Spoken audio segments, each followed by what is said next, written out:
پیارے دوستو السلام علیکم ورحمۃ اللہ وبرکاتہ۔ ہم آپ کے سامنے بہت پیارا بہت زبردست بیان لے کے آئے ہیں۔ آج کا عنوان ہے دجال کے آنے کی نشانیاں۔ دوستو دجال کب تک آئے گا، اس پر بیان فرما رہے ہیں خوبصورت انداز میں قاری حنی ملتانی رحمۃ اللہ علیہ۔ اللہ حضرت کی مغفرت فرمائے۔ چلو لے کے چلتے ہیں آپ کو اس بیان کی اور۔ ہمارے نبی صلی اللہ علیہ وسلم نے ہمیں پہلے خبردار کیا تھا کہ دجال کا آنا آئے گا اور خدا بنے گا۔ اندازہ لگاؤ اس کے ماتھے پہ لکھا ہوا ہوگا آدھا کافر۔ اور حدیث کے الفاظ میں یہاں تک آتا ہے کہ کوئی جھوپڑی پوری دنیا کی، کوئی مکان، کوئی پہاڑ، کوئی بستی، کوئی ملک ایسا نہ ہوگا جہاں دجال پہنچ نہ جائے گا۔ پوری دنیا کا چکر لگائے گا، صرف مکے پاک اور مدینے پاک میں داخل نہیں ہو سکے گا، وہاں فرشتے پہرا دیں گے۔ آج ایک عجیب مسئلہ آپ کے سامنے رکھنے لگا ہوں، اس کو اس حیثیت سے سمجھو کہ قرآن کریم نے نماز امت کو عطا فرمائی، روزہ، حج، زکوٰۃ، جہاد، تجارت کے معاملات، احکامات بتائے، حکومت کرنے کا طریقہ کار قرآن کریم نے بتایا، شادی بیاہ کے مسائل و احکام قرآن کریم نے بتائے۔ اللہ کا پاک کلام اتنا وسیع ہے کہ اس نے کسی موڑ کو، کسی شعبے کو خالی نہیں چھوڑا۔ حتیٰ کہ ہم مسلمانوں میں پیری مریدی کا جو ایک طریقہ ہے، لوگ مرید بنتے ہیں، پیر اپنے مرید بناتے ہیں۔ قربان جاؤں مالک کے کائنات کے کلام پر اس کا بھی طریقہ کار قرآن نے بیان فرمایا۔ لوگ یہ نہ سمجھیں کہ یہ جو پیری مریدی ہے یہ یوں ہی ہے بس، اس کے لیے بھی قرآن نے ضابطے بتائے۔ مطلب میرا یہ ہے کہ قرآن کریم نے کوئی چیز باقی نہیں چھوڑی جو مسلمانوں کی ضرورت کی ہو۔ ویسے تو آپ کو پتہ ہے الحمدللہ ہمیں سارے قرآن کی ضرورت نہیں، کیا کریں گے قرآن کا؟ وہ لوگ تو قبروں میں چلے گئے جو قرآن کریم کے بغیر ایک منٹ زندہ نہیں رہ سکتے تھے۔ ان کا اوڑھنا بچھونا، ان کا جاگنا سونا، ان کی ہر وقت کی سوچ اللہ کے قرآن پر غور کرنا ہوتا تھا۔ انہوں نے محنت کی ساری زندگی قرآن کریم کی افضلیت پر، اس کے حق ہونے پر، اس کے کا۔ اور یہ جو قرآن مسئلہ بیان کرنے لگا ہے آپ کو، یہ معمولی مسئلہ نہیں، یہ اس وقت کا مسئلہ ہے جب پیر محمد مصطفیٰ ہے صلی اللہ علیہ وسلم اور مرید صحابہ ہیں۔ ذرا خیال تو کرو، پیر کو بھی دیکھو اور مریدوں کو بھی دیکھو۔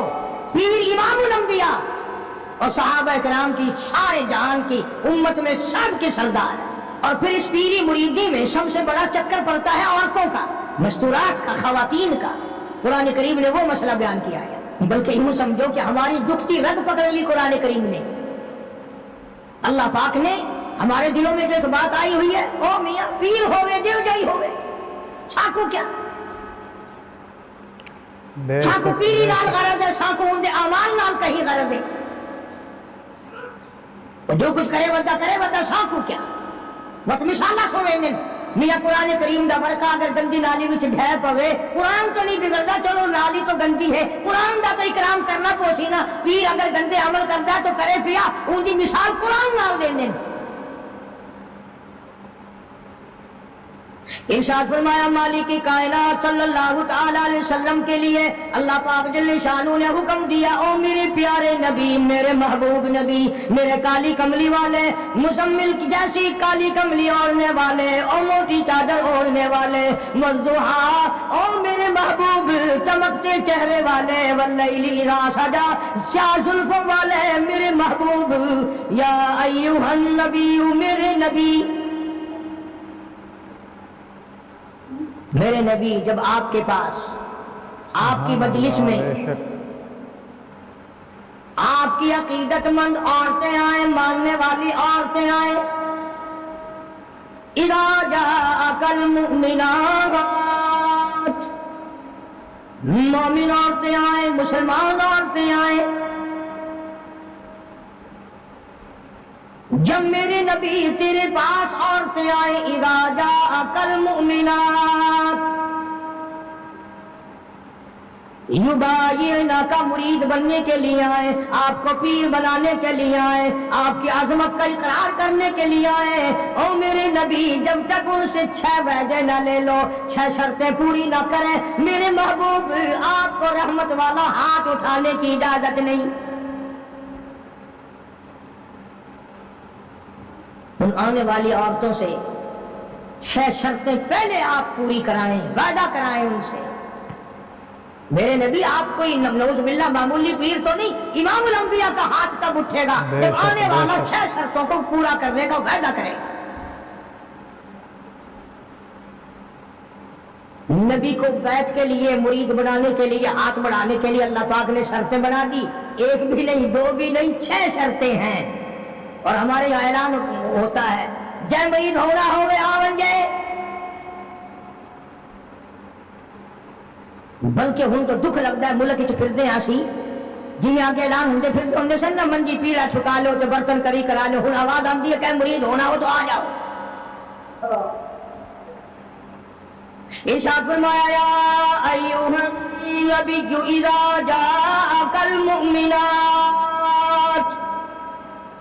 میرے محبوب کریم صلی اللہ علیہ وسلم او کالی کملی والے او امام الانبیاء او شہنشاہ کائنات، جب عورتیں مرید بننے کے لیے آئے، آپ کا بیعت ہونے کے لیے آئے، تیرے ہاتھ پر ہاتھ رکھ کر کے اقرار کرنے کے لیے آئے، یبایعنک بیعت کرنے کے لیے آئے، ان سے پہلی شرط یہ لینا الا اللہ یشرکن باللہ شیئا،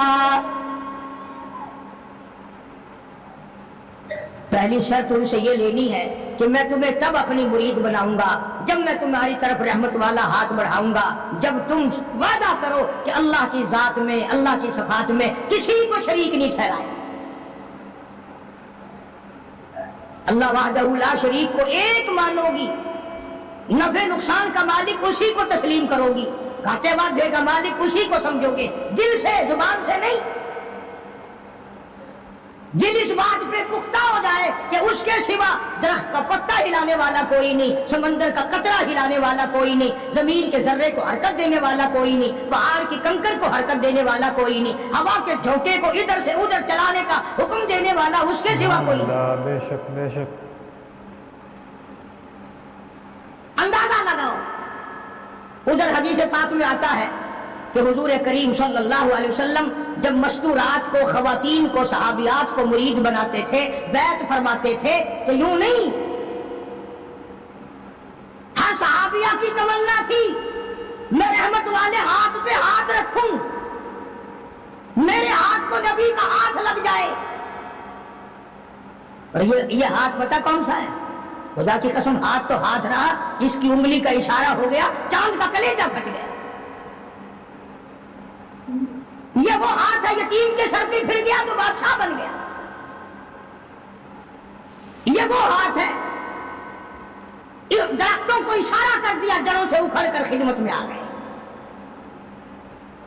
فرمایا میرے محبوب صلی اللہ علیہ وسلم آپ نبی نہیں امام الانبیاء ہیں، آپ رسولوں کے رسول ہیں، پر عورتوں کو بیعت کرنے کے لیے میری طرف سے یہ اجازت نہیں ہے کہ آپ ان کا ہاتھ ننگا اپنے ہاتھ پہ رکھیں یا اپنا ہاتھ ان کے ہاتھ پہ رکھیں، آؤ امام الانبیاء کو اجازت نہیں۔ یہ ہاتھ تو عجیب قسمت والا ہاتھ ہے، صحابی کہتا ہے میں حضور کی وفات کے بعد جس بادشاہ کے دربار میں جاتا، بادشاہ لوگ میرا ہاتھ پکڑ کر سونگتے اور کہتے تھے یہ خوشبو ہمیں مارکیٹ میں کہیں نہیں ملتی، یہ خوشبو کہیں بھی دستیاب نہیں، تجھے کہاں سے ملی؟ صحابی رونے لگا اور کہنے لگا مجھے جہاں سے یہ خوشبو ملی وہ مارکیٹ بند ہو گئی۔ صحابی کہتا ہے میں بیمار پڑا تھا رضی اللہ تعالیٰ عنہ، مدینے میں مجھے سخت تکلیف ہوئی، بخار ہوا، سرکار مدینہ صلی اللہ علیہ وسلم مجھے پوچھنے کے لیے تشریف لائے، میرا ہاتھ پکڑ کے فرمایا تیرا کیا حال ہے؟ اس دن سے آج تک میرے ہاتھ سے خوشبو آتی ہے۔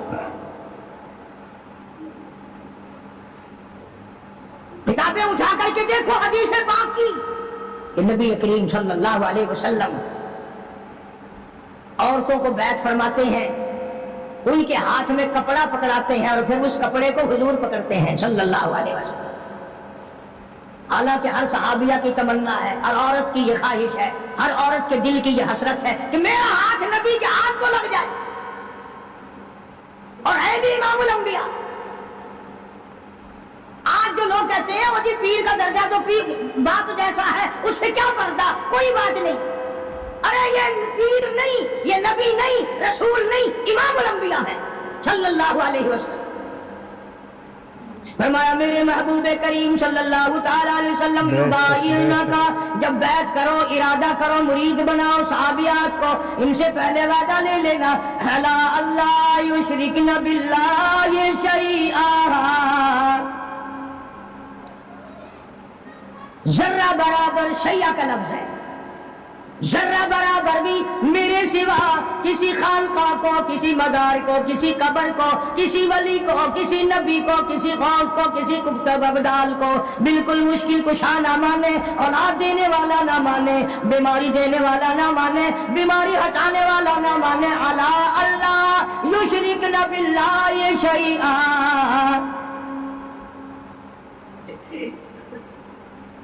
ایک اللہ کی ذات۔ کتابوں میں حدیث دجال بڑی لمبی ساری آتی ہے، وہ مشہور ہے حدیث دجال کے نام سے، یعنی دجال کے بارے میں حضور کریم صلی اللہ علیہ وسلم نے تفصیل سے بیان فرمایا۔ اس لیے عرض کر رہا ہوں، کئی لوگ کہہ دیتے ہیں جی میں نوکری کے لیے پریشان تھا، فلانی قبر پہ جا کے میں نے سجدہ کیا، میری پریشانی دور ہو گئی، فلانی جگہ جا کر کے میں نے نظر نیاز چڑھائی، میری فلاں تکلیف دور ہو گئی۔ اللہ کے پاک پیغمبر حضرت محمد رسول اللہ صلی اللہ علیہ وسلم نے فرمایا دجال کے پاس جنت بھی ہوگی، دوزخ بھی ہوگی، اور وہ کہے گا مجھے خدا مانو، اور جو نہیں خدا مانیں گے ہزارہ کو نہیں لاکھوں مسلمانوں کو قتل کر دے گا۔ حدیث میں آتا ہے کہ ایک آدمی سامنے آئے گا، دجال اس کو کہے گا مجھے خدا تسلیم کر، وہ انکار کرے گا، دجال حکم دے گا کہ سر کے اوپر سے پیروں تک اس کو بیچ سے چیر دو۔ چنانچہ حدیث کا ترجمہ کر رہا ہوں، یہ ناک ہے نا، یہ ناک بھی حضور نے اپنے ناک پر انگلی رکھتے ہوئے فرمایا کہ اس مسلمان کے ناک کے بھی دو ٹکڑے ہو جائیں گے اور اسے چیر دیا جائے گا، اور دجال اسے پھر زندہ کر لے گا، دجال اسے پھر زندہ کر لے گا، اور زندہ کر کے کہے گا زندہ کرنا مارنا خدا کی صفت ہے، اب تو مان جا میں نے دونوں کام کر کے دکھا دیے، اب تو مان جا تجھے میں نے مارا بھی، قتل بھی کرا دیا، کر دیا اور زندہ بھی کر دیا، اب تو میرے خدا ہونے میں شک نہیں۔ اللہ اکبر۔ وہ نوجوان مسلمان کہے گا اگر تم مجھے 100 مرتبہ چیرے قتل کرے، 100 مرتبہ مجھے زندہ کرے، میں خدا تجھے ماننے کو تیار نہیں، اس لیے هو الذی یحیی و یمیت، یہ تو میرے اس قادر کریم کا کام ہے، تیرا کہاں ہو سکتا ہے۔ ہمارے نبی صلی اللہ علیہ وسلم نے ہمیں پہلے خبردار کیا تھا کہ دجال کانا آئے گا اور خدا بنے گا، اندازہ لگاؤ اس کے ماتھے پہ لکھا ہوا ہوگا آدھا کافر،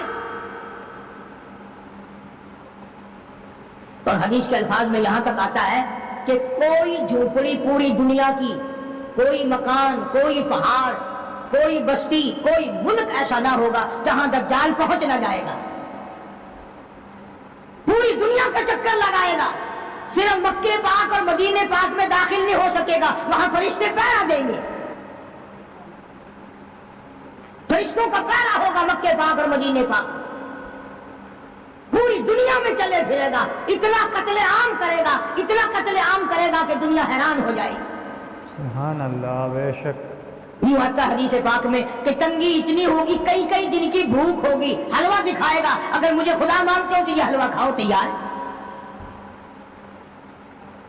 اس لیے ہمارے نبی پاک صلی اللہ علیہ وسلم نے پہلے ہی فرما دیا کہ لالچ کے پیچھے کھانے والے بھی نہ بنو، کہیں ایسا نہ ہو ہمارے وقت میں ہی وہ ٹائم آ جائے اور کھانے پہ ایمان کہیں چھوڑے بیٹھے ہو۔ تو مدنی کریم صلی اللہ تعالی علیہ وسلم کو حکم ملا پروردگار عالم کی طرف سے لا الہ اللہ یشرکن باللہ شیئا، اور میرے محبوب کریم صلی اللہ علیہ وسلم تیرا رحمت والا ہاتھ نہ اٹھے، آپ کا رحمت والا ہاتھ نہ اٹھے، ان کو بیعت کرنے کا ارادہ نہ کرو جب تک یہ وعدہ پورا نہ کریں، یہ وعدہ لو ان سے کہ یہ کسی قسم کا شرک نہ کریں گی، کبھی قبروں پہ جا کر منتیں نہیں مانیں گی، کسی کے بت کے آگے، کسی درخت کے آگے سر نہیں جھکائے گی۔ پہلی شرط تو یہ ہوگی، قرآن ہے یہ ترجمے میں جا کے دیکھ لینا، 28ویں سپارے کا